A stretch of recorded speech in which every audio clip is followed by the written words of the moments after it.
Howdy, and welcome to the PSP Success series again. Yes, I know you know my name, but for those who are beginning with this video, I'm Rosie. Remember, this is a 10 video series we strongly recommend you to watch, especially if you're about to begin your PSP journey or have any question in the process. Always begin with video 1. Like this for it to be safe to your like videos, and subscribe to this channel if you haven't done it yet so you can be updated of its content. Special thanks to USAC for the space. Taking consideration this series is being developed parallel to COVID-19 situation, so if all activities are being held in the campus again, there might be some variations. That being said, let's begin with the last chapter from your PSP report, the project evaluation. Find in the description a document with the outline to work over it. This should actually be the easiest of all chapters. Great news, right? This is because each of your previous chapters included an evaluation proposal, and they could have either been evaluated right after you finished them or evaluated until now. No matter what, you have the instruments, so here you'll simply present the compendium of those evaluations. The diagnosis evaluation, the theoretical framework evaluation, the project profile evaluation, the project implementation and execution evaluation, and one last evaluation. Here is how. But before, let's understand what evaluation means according to Normativo del Ejercicio Profesional Supervisado. For your PSP, evaluating represents the verification between before and after in response to the objectives, which enables to make further decisions. When we talk about evaluation in your PSP, there are 6 aspects to consider. Number 1, objectivity, so that the appreciation of what is being evaluated is done free of biases. Number 2, allow an appreciation from sufficient information based on the objectives and goals from the project. Number 3, validity, from the point of view of the design instruments and their application based on what they primarily focused on. Number 4, reliability, characterized by the consistency of the information presented and the results in terms of quality and stability. Number 5, quality, looking for the information to be relevant to the intentions that have been defined for it. And number 6, stability, determine in similarity in the results among different evaluators. The Normativo del Ejercicio Profesional Supervisado presents some example checklists. Don't worry, we'll share them here. However, other instruments can be chosen based on you and your advisor's opinions. You could apply questionnaires, rating scales, interviews, graph charts, among others. These checklists contain questions that represent the aspects, activities, or elements that need to be checked with a yes or no and enriched with some comments from the evaluator. The evaluator will be normally your advisor, and depending on the people involved, probably the authorities from the institution. This is the evaluation proposal for the diagnosis. Were the objectives of the plan relevant? Were the proposed activities for the diagnosis enough? Were the activities chosen for the diagnosis appropriate?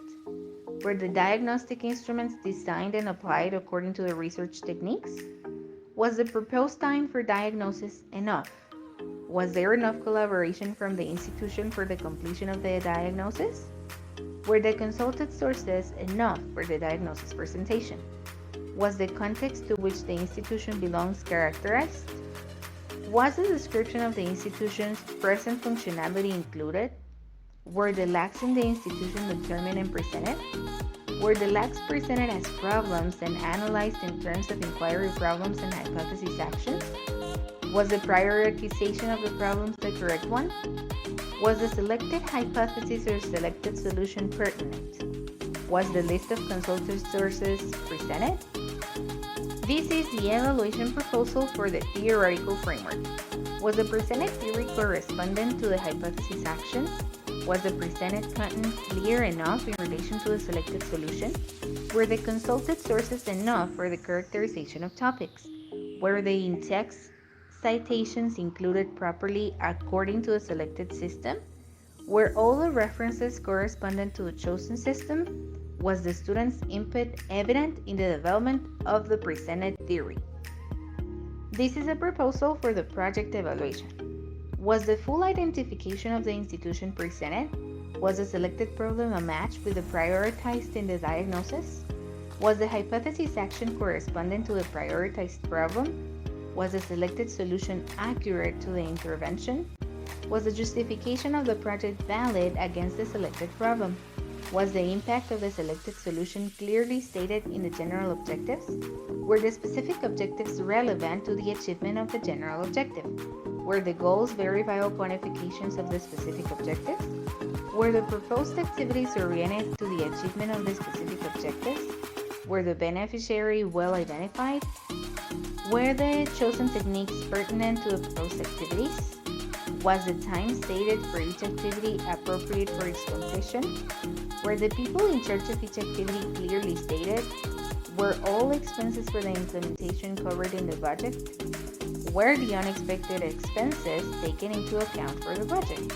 Were the funding sources considered for the execution of the budget well specified? This is the evaluation proposal for the project implementation and execution. Were all aspects during the PSP experience clearly explained? Was the data presented from real experiences? Was the participation of all the people involved evident in the information contained? Were the implementation and execution appreciated? And was the presentation of the lessons learned relevant to be useful for future intervention? Finally, this is a proposal for the general evaluation. Were each of the professional supervised practice stages evaluated? Is the cover page and all the generalities the ones based on the authorized format? Were all formative guidelines respected? Was the abstract properly developed? Were each of the chapters properly completed? Were the diagnostic instruments included in the appendix? Are the results from the diagnostic instruments included in the appendix? Are the sites and references respecting a single system? Was the report developed according to the guidelines presented?